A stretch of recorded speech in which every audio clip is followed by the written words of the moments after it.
Aleluia. Eu quero te convidar a abrir a sua Bíblia em Colossenses, capítulo 1 e versículo 13. E você vai manter a sua Bíblia aberta, por isso eu quero que as luzes continuem acesas, para que o povo possa ler a Bíblia. E durante a pregação, você vai manter a sua Bíblia aberta, porque nós continuaremos lendo a palavra do Senhor. Amém? Sugiro que você, se não trouxe, nas próximas traga papel e caneta, para que você possa tomar nota de tudo que o Senhor lhes disser.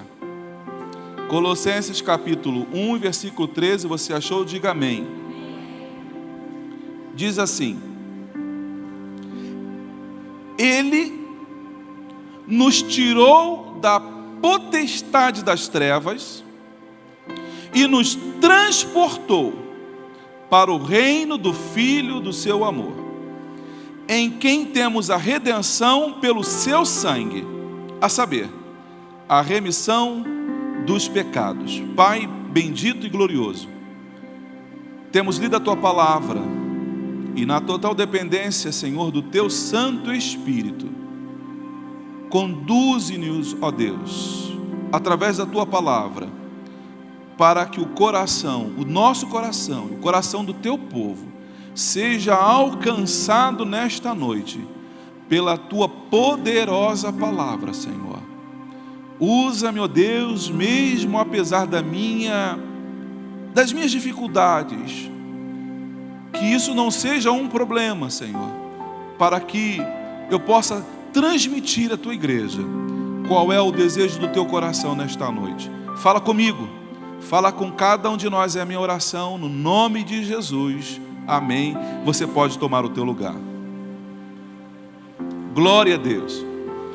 Quando o apóstolo Paulo, ele foi injustamente açoitado, preso, ali no relato de Atos dos Apóstolos, capítulo 16 e versículo 37, o texto diz que Paulo ele reivindica naquele momento a sua cidadania romana, porque Paulo era judeu, mas havia nascido numa cidade romana, então ele era de nacionalidade romana. Paulo tinha duas nacionalidades, ele era judeu, mas também era romano, e Roma naquela época era o poder mundial, era Roma que governava todas as nações daquele momento. Então alguém ser de nacionalidade romana estava por cima da carne seca, estava bem na fita. Hoje a gente vê muita gente querendo descobrir se tem um avô lá italiano, coreano, né? Porque deseja a sua cidadania. Eu já fiz isso, por exemplo, e não achei. Meu pai é paraíba e parou por ali. Falei, será que eu consigo uma nacionalidade paraíba do meu pai? Mas eu sei de amigos que conseguiram cidadania italiana, por exemplo.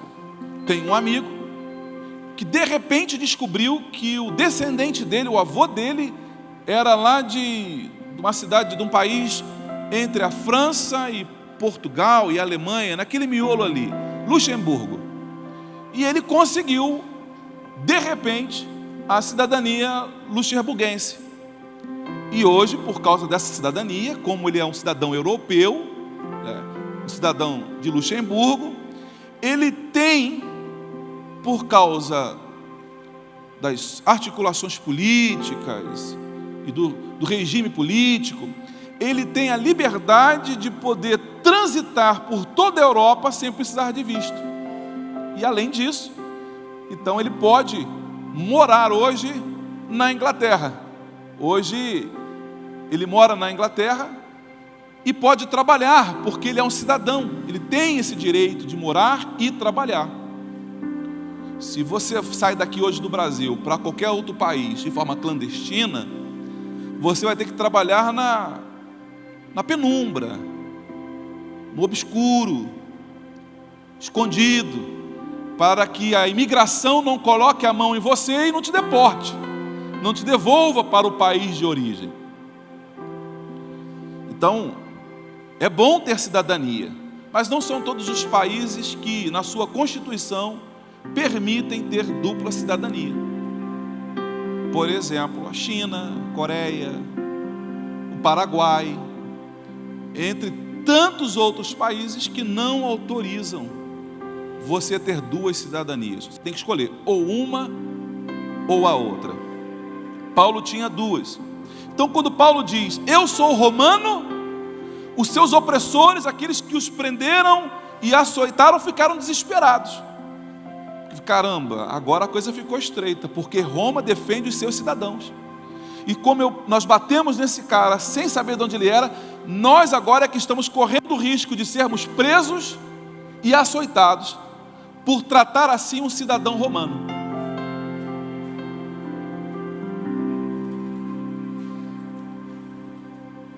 Isso porque todo cidadão está juridicamente ligado aos direitos e deveres garantidos pelo pacto que rege aquela nação. O nosso pacto é a nossa Constituição. A nossa Constituição é o pacto da nossa nação. Então, cada povo está intimamente ligado a este pacto da sua nação. Já o escravo não tem os mesmos direitos, visto que o escravo não é um cidadão. Ele é apenas uma ferramenta de trabalho. Como é duro ouvir isso, né? Mas o escravo era visto dessa forma. O escravo era visto como uma colher de pedreiro. Ele era visto como um animal de carga. Era exatamente assim que ele era visto. Então, um escravo ele não tinha os direitos que um cidadão tem, porque ele não era nem considerado gente em alguns lugares. Para você ver o peso da escravidão. O que é ser escravo? O próprio termo escravo, por definição, não admite a ele a condição de cidadão. A questão é que o homem nunca e nunca será um cidadão do reino das trevas. Nunca foi e nunca será um cidadão do reino das trevas. Ele será sempre um escravo e um prisioneiro.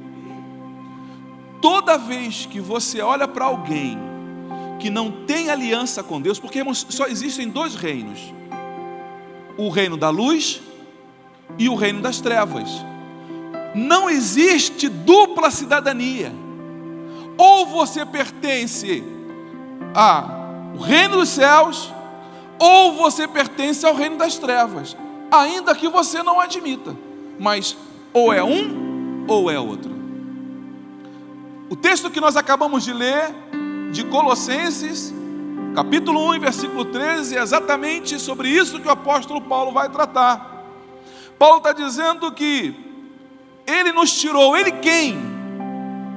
Deus nos tirou da potestade ou dos poderes das trevas e nos transportou para o reino do Filho do seu amor. Aí eu peguei essas palavras e eu comecei a ler essas palavras, tentei ler no original, no grego. Você sabe que eu não sei grego nem sei hebraico, mas eu tenho alguns amigos que são fera em hebraico e grego, então eu consulto todos eles. Alguns deles já morreram há 200 anos, mas eu continuo consultando os seus livros. O termo tirou, a palavra usada que Paulo usa ali para escrever essa carta, é o ruomai, é uma palavra grega que se pronuncia ruomai. Esta palavra, como qualquer outra palavra da língua portuguesa, permite os seus sinônimos. A palavra que Paulo usa aqui também permite outros sinônimos. Eu aqui usei a versão de João Ferreira de Almeida, que para esta palavra ele usa tirou. Mas o tirar, que João Ferreira vai usar na sua tradução, não representa bem o que Paulo quer dizer. Não está errada a tradução, mas ele não representa tão bem quanto deveria. Porque a palavra ruomai, ela significa salvar, proteger, libertar, resgatar de perigo ou de destruição, atrair para si mesmo. Olha como é que é rico o grego antigo, como ele é rico, como é que ele é rico, porque ele diz que ele vai resgatar para si mesmo, arrebatar para si, tomar para si. Diferente do tirar, porque o tirar parece que apenas ele pegou, tirou daqui e colocou aqui. O que Paulo está querendo dizer é muito mais profundo do que isso. Paulo está dizendo que o nosso Deus não apenas nos tirou de lá. Paulo está querendo dizer que Ele nos arrancou. Ele nos arrancou de lá. Ele nos resgatou. O resgatar aqui, ou o salvar, me traz um entendimento maior sobre o assunto. Porque apenas tirar, eu posso tirar qualquer coisa do lugar. Mas quando eu falo que Ele me resgatou, eu já estou dizendo que eu estava numa situação de perigo. Eu estava numa situação conflitante, de desespero, de angústia, de dor. Paulo está dizendo que Deus me arrancou de um lugar aonde eu corria um risco eminente de vida. Não apenas isso, Paulo está dizendo que eu estava em sofrimento, porque ali eu não era um cidadão, ali eu era um escravo, eu era um prisioneiro. E como eram tratados os prisioneiros? Já disse para você, como uma ferramenta. As pessoas não tinham essa oportunidade de andar à vontade, de dormir à vontade. Não, eram tratados com corrente nos pés, corrente nas mãos, e em algumas vezes corrente até no pescoço.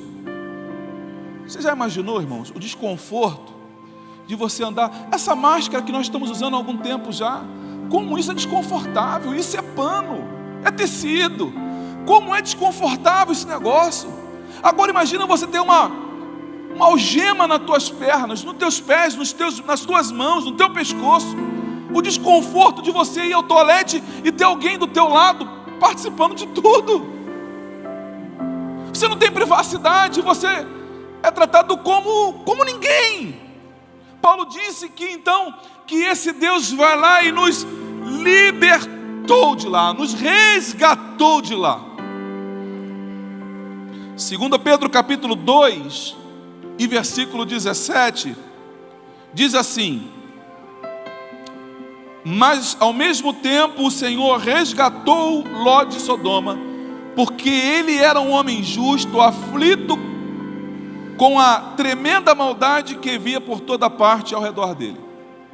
A palavra que Pedro usa aqui também é o resgatou. Você lembra desse episódio em que Deus manda os anjos irem lá e arrancar Ló de Sodoma e Gomorra, da cidade de Sodoma, para que ele não morra e não pereça com o resto da nação? A gente vive mais ou menos assim. O problema é que o preso e o escravo muitas das vezes não têm essa consciência. Por quê, pastor? Porque quando eles pegavam um prisioneiro, quando uma nação era vitoriosa sobre uma outra nação, aquela nação que perdeu agora ela era escrava, e a que venceu o vassalo daquela que perdeu. Então muitas das vezes o rei mandava matar toda a linhagem real, os filhos, os primos, os cunhados, todo mundo. E os que ele permitia que ficassem vivos, o rei mandava cortar os polegares. Você deve ter lido isso na Bíblia em algum lugar, alguma vez. O rei mandava arrancar o dedão do pé, os 2 dedões. E muitas das vezes, na sua grande maioria, como foi com o rei Joaquim, né? Acho que foi o rei Joaquim, que lhe furam os 2 olhos e ele fica cego. É um exemplo do que as trevas fazem com os seus escravos e com os seus prisioneiros. Por que ele arranca os dedões, pastor? Elementares. É porque sem o dedão eu não consigo ter força para empunhar uma espada. Porque o dedão ele serve como um alicate. Ele prende, ele firma a espada na mão, então ela não cai por qualquer coisa. Sem o dedão, os 4 dedos não conseguem fazer o que os 5 fazem juntos. Você vê a importância do irmão que está ao teu redor? Ele faz falta sim. Ah, é um dedo, pastor, mas faz falta no corpo. Quando Satanás tira o dedão, ele tira a tua capacidade de segurar a palavra do Senhor.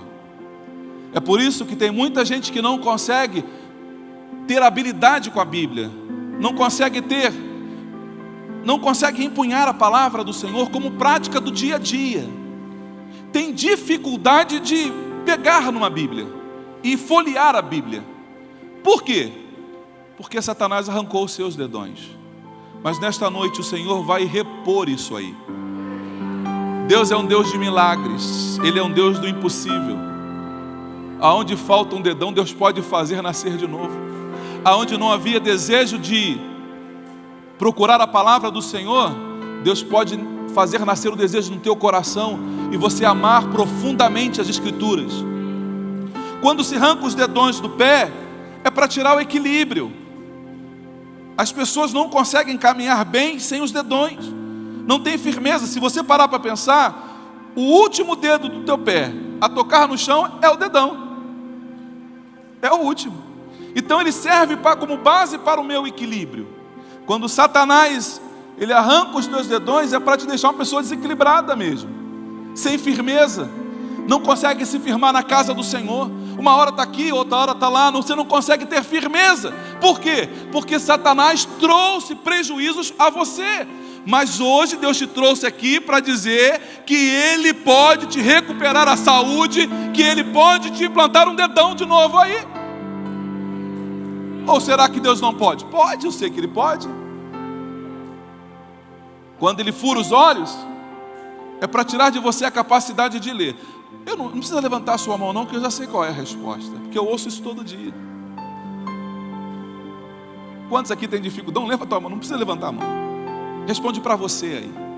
Quantos têm dificuldade de sentar durante a semana com esta palavra aberta e lê-la nem que seja 5 ou 10 minutos?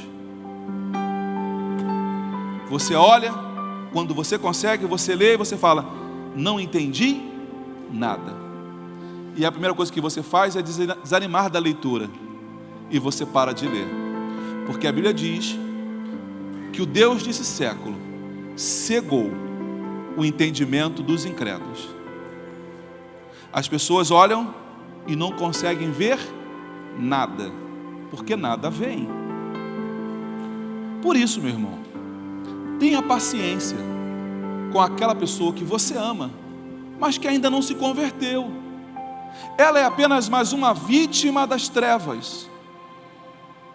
Você consegue ver o contexto que nós estamos vivendo hoje no nosso Brasil?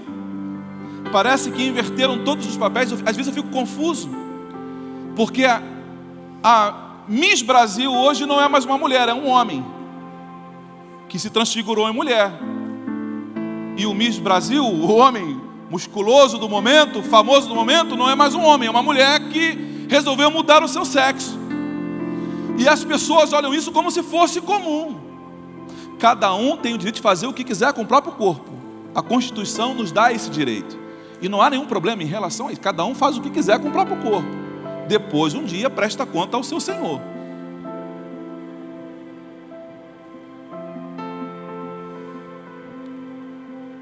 Por que isso? Porque Satanás os cegou.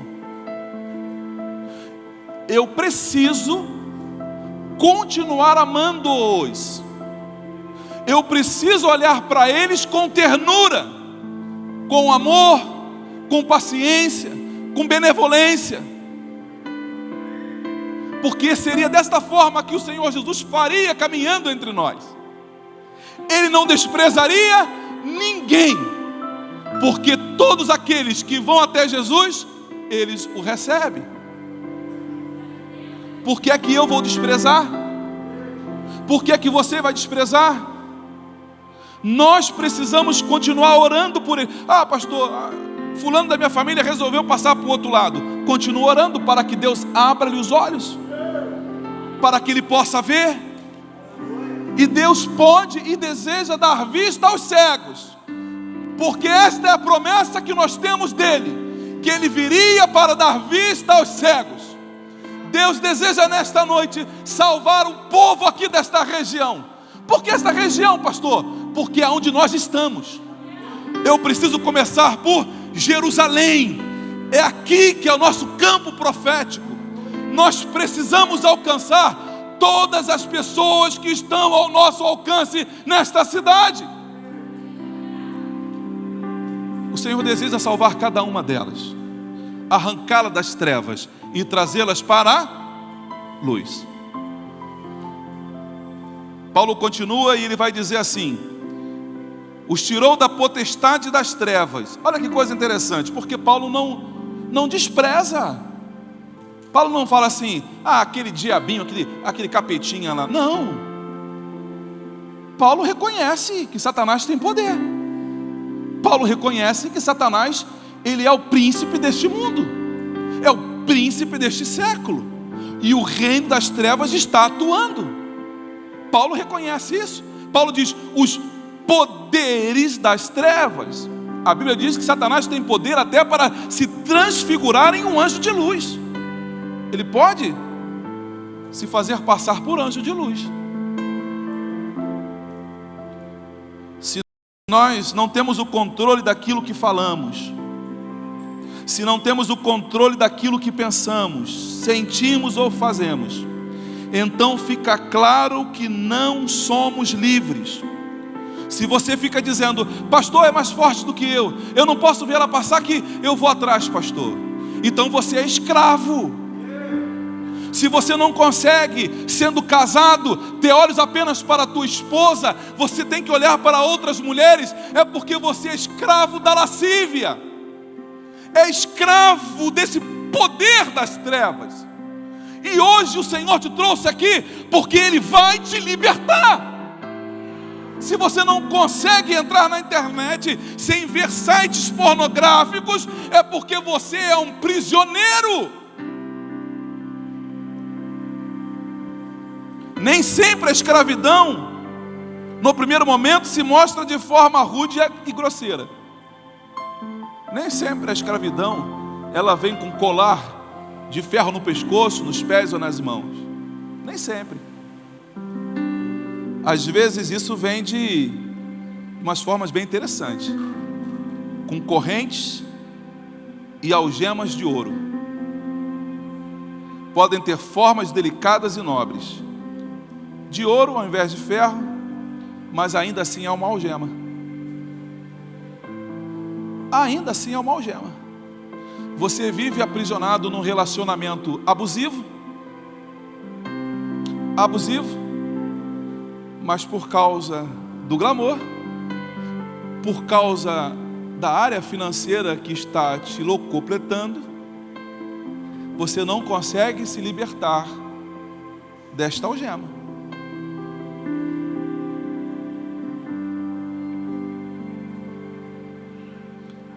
As trevas têm o poder de nos fascinar, de encantar e de entorpecer. Conversa, eu já fiz muito isso. Eu já fiz muito trabalho com mendigos de madrugada. E eu sentava na calçada para conversar com eles. A gente não chegava apenas, dava pão e sopa não, e ia embora não. A gente sentava e conversava com eles para ouvir o que eles tinham para dizer. Muitos eram filhos de família rica, abonada, famílias ajustadas. E aí eu perguntava, mas você não quer voltar para casa? Não quer voltar para casa? Não, eu não quero, aqui está bom. Aí tu olhava assim e falava, não é possível, que ele está dizendo que aqui está bom. Ele está dormindo numa calçada mal cheirosa, ele já não toma banho há alguns dias. Meu Deus, como é que pode estar bom? É porque ele está cego. Ele não consegue contemplar a própria miséria. Ele não consegue ver a própria desgraça que ele vive. E a culpa não é dele, porque ele foi cegado por Satanás.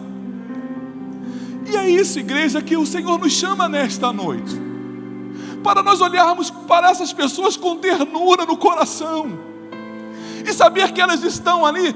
Pastor, mas elas escolheram. Eu sei que elas escolheram, mas elas escolheram porque foram enganadas por Satanás. Elas foram enganadas. Hoje eu e você estamos aqui porque alguém não ficou sentado, vindo para a igreja como se a igreja fosse um clube. O louvor hoje eu não gostei, não cantou a música que eu gosto, que eu quero. Está muito quente a igreja, não vou mais lá, vou procurar outra igreja que tem ar-condicionado. Isso não é clube. Aqui você está sendo treinado por Deus para resgatar o teu irmão que está perecendo e indo para o inferno. Você está sendo treinado aqui, meu irmão.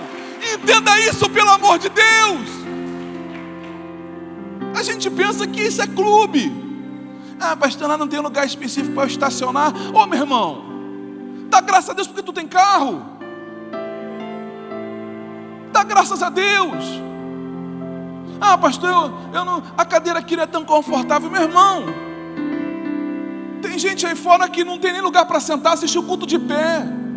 Vai na África e você vai ver pessoas adorando debaixo de uma árvore. Caminham às vezes 6 horas para assistir um culto, e quando o culto acaba, tem que voltar mais 6 horas caminhando a pé, correndo o risco de serem devorados por leões, por víboras, por serpentes. Mas ainda assim elas sabem o que elas querem, e elas sabem para que foi que Deus os chamou. Parece que nós estamos temos uma geração mimada, de crentes que querem vir para a igreja com uma cadeira que tenha para vibrar as costas. Minha esposa ontem, ela foi lá para Joinville, para o Congresso das Mulheres, e foi no carro da pastora Fabíola. Aí a Fabíola foi: Beste, aperta esse botãozinho aí, que vai começar uma massagem aí no carro.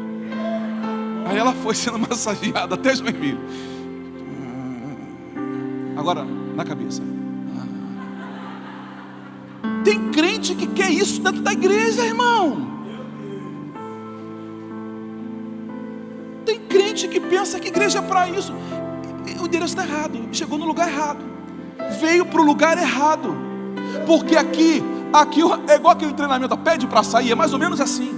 Aqui é treinamento de homens e mulheres que entenderam o chamado de Deus, que vão ser treinados para resgatar quem está perecendo. Sabe por quê, meu irmão? Porque quem conversa com quem está numa UTI, quem levou um tiro, é questão de minutos, às vezes de segundos, para não morrer. Então cada segundo faz diferença. Cada segundo que você demora para se posicionar, para trazer outras pessoas para Jesus, elas estão sofrendo por causa da sua omissão, por causa da minha omissão. Esses dias o pastor Diego me ligou, falou: pastor, eu vou demorar um pouquinho a chegar porque estou levando a minha filha no dentista, está com um problema no dente, está sentindo dores horríveis. Cara, pelo amor de Deus, leva agora, vai lá. Porque só quem sente uma dor de dente sabe o que é isso. Espera um pouquinho só. Pode esperar mais um pouquinho? Que crueldade, né? Filha, espera só mais um pouquinho aí. São 9 da manhã, mas 3 horas papai leva você. Eu vou aqui jogar um videogame. Mas é isso que nós estamos fazendo. Quando a gente não se posiciona, nós estamos vendo os nossos irmãos sofrendo, agonizando, quando nós temos na mão a chave que os liberta desta prisão. Eu fui alcançado para Jesus por uma pessoa um dia. Não foi um anjo que desceu do céu e falou com você, não. Foi alguém que de repente te convidou para vir à igreja, e você veio porque recebeu um convite, sentou, Deus falou com você, teu coração queimou, e no final você levantou a sua mão, e hoje você está aqui batizado, salvo, resgatado, vai para o céu. Mas que precisa entender que outros estão aguardando você levantar para ir tirá-los de lá. Deus me mostrou há algum tempo atrás o mapa da Palhoça. Falei isso ontem no Luau para algumas pessoas. Deus me mostrou o mapa da Palhoça, e eu vi o mapa da Palhoça, em vários pontos, chamas de fogo espalhado no mapa da Palhoça. E Deus falou para mim exatamente isso, que essas labaredas de fogo são vocês espalhados na Palhoça, que vão tocar fogo neste lugar.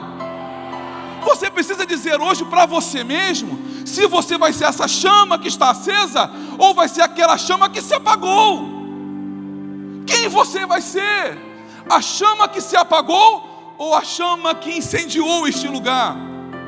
Meu irmão, nesta noite o Senhor te chama para ser uma chama que vai incendiar esta cidade, que vai incendiar este lugar. Depende de mim, depende de você. 2 Coríntios, no capítulo 4, versículo 4, diz assim: nos quais o Deus desse século cegou os entendimentos dos incrédulos, para que não lhes resplandeça a luz do Evangelho da glória de Cristo, que é a imagem de Deus. Satanás os cegou. Você consegue entender isso? Isaías capítulo 9, 6 tem uma promessa de Deus, e eu preciso falar dessas promessas bem rapidinho para você. Olha o que o texto diz de Isaías capítulo 9, versículo 6. O povo que andava em trevas. Como é que alguém que anda em trevas, irmãos? Tem certeza para onde vai? Quem anda em trevas é assim, não sabe para onde está indo. A Bíblia diz, Isaías vai dizer que o povo que andava em trevas viu uma grande luz, e sobre os que habitavam na região da sombra da morte resplandeceu-lhes a luz.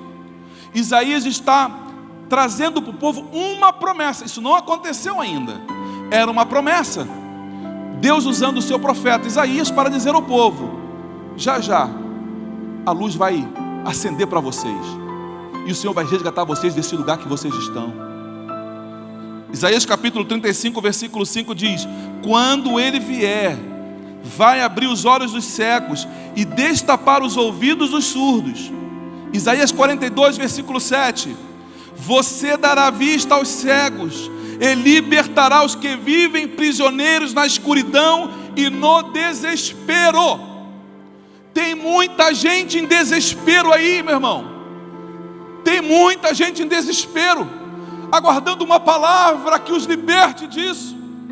Não vai descer anjo do céu para fazer isso não. Deus está contando com você para fazer isso. É você que Deus vai usar. Efésios capítulo 4, versículo 17 diz: então eu lhes digo isto, falando pelo Senhor: não vivam mais como os incrédulos, pois eles estão cegos e confundidos. Quando você se cala, quando você permite que as coisas aconteçam e você não se posiciona, você está agindo exatamente como o incrédulo age, exatamente como o ímpio age. Aí chega num texto que eu gosto muito, que é Lucas capítulo 4, versículo 18.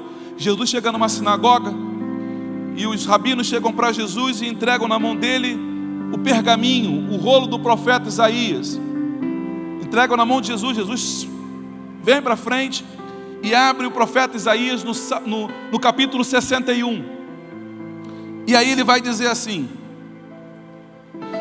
Jesus lendo o texto de Isaías: o Espírito do Senhor soberano está sobre mim, pois o Senhor me ungiu para levar boas novas aos pobres. Ele me enviou para consolar os de coração quebrantado e para proclamar: os cativos serão soltos e os prisioneiros libertos. Jesus fecha o livro e ele diz: hoje se cumpre esta palavra diante de vocês. A partir daquele momento, Jesus se apresenta como aquele que vai libertar da escravidão todo aquele que é oprimido pelo diabo e pelas trevas. Por causa disso, eu e você estamos aqui nesta noite, porque o Senhor nos alcançou. Você pode dar um glória a Deus, um aleluia, porque você foi resgatado, meu irmão.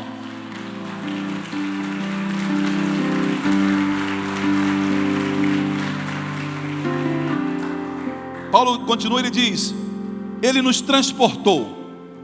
Mas eu prefiro uma outra palavra: transladou. Porque transportou parece assim, ó, liga ali para Jotura e manda transportar esse povo para lá. E não é esse o sentido. Ele transladou. Jesus pegou o povo, tomou pela mão e levou-o aos ares. e levou sem dificuldade para estar com ele. Qual é a diferença, pastor, de transladar para deportar? No mundo antigo, quando o império obtinha vitória sobre o outro, ele podia deportar aqueles que haviam perdido a batalha, todo o povo. O deportado continuava sendo escravo e prisioneiro, levado com corrente nos pés e no pescoço. Transladar é totalmente diferente de deportar. Porque quando Cristo nos tirou do poder das trevas, Ele fez isso com poder também, mas um poder muito maior. E Ele nos levou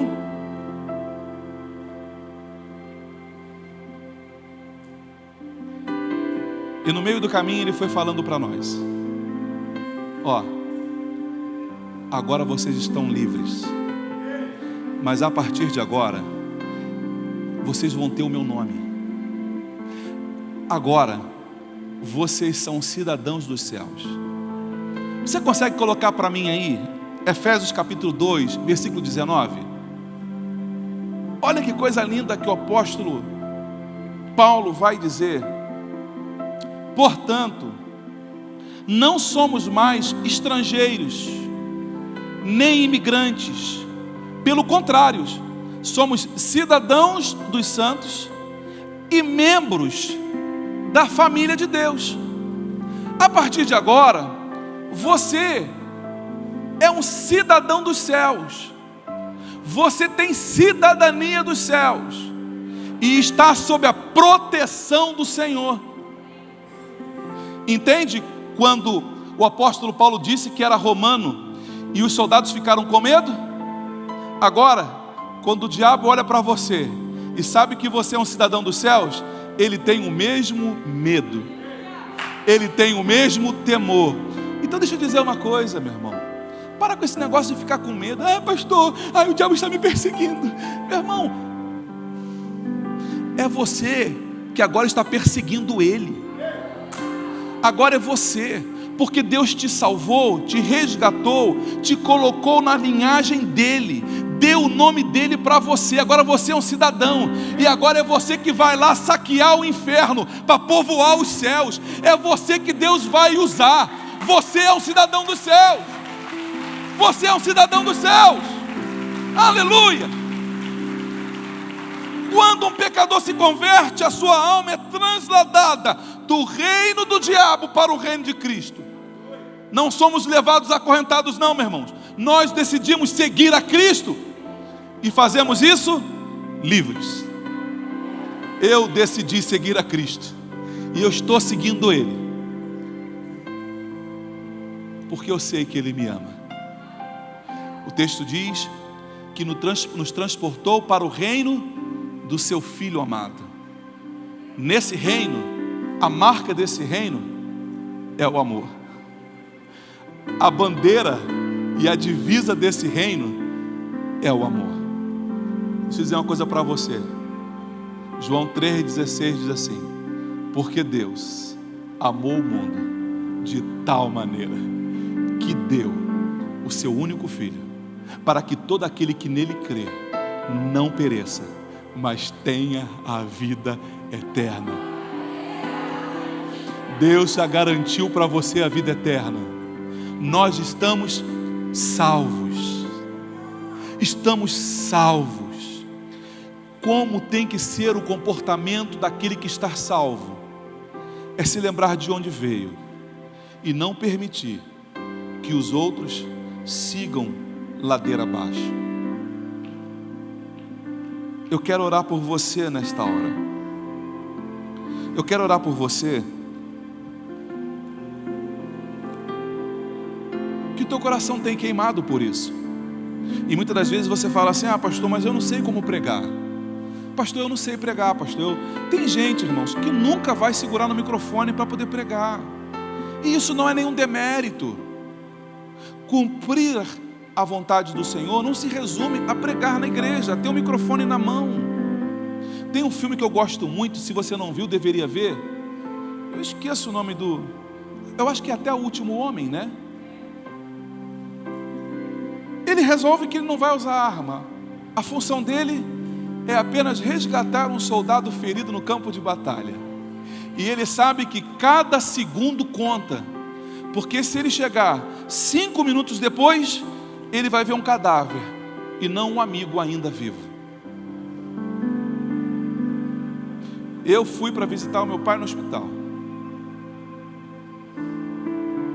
e já não consegui mais falar com ele porque estava em coma. Por algumas horinhas, se eu tivesse ido de avião, eu teria ainda conseguido conversar com meu pai. Percebe como para quem está morrendo, cada segundo faz diferença? Irmãos, deixa eu dizer uma coisa para você. E que bom que está sendo filmado. Que bom seria se você escrevesse isso. Não depende da sua vontade. Não vai passar pelo teu crivo. Deus já determinou. A palhoça é do Senhor Jesus. Deus vai tomar este lugar para Ele. E Ele te convidou para fazer parte disso. A questão é se você vai ser alguém que vai contar que participou da linha de frente da batalha, ou vai ser alguém que vai contar porque leu nos jornais. Quem você vai ser depois que a coisa estiver acontecido, depois que a cidade for tomada e que a palavra do Senhor correr livremente dentro deste lugar, e que este lugar for referência para a nação inteira, você vai poder dizer que fez parte disso? Ou vai poder apenas dizer que ficou sabendo? Eu quero orar por você nesta noite, porque muitas das vezes quem faz esse trabalho, normalmente quem não é visto.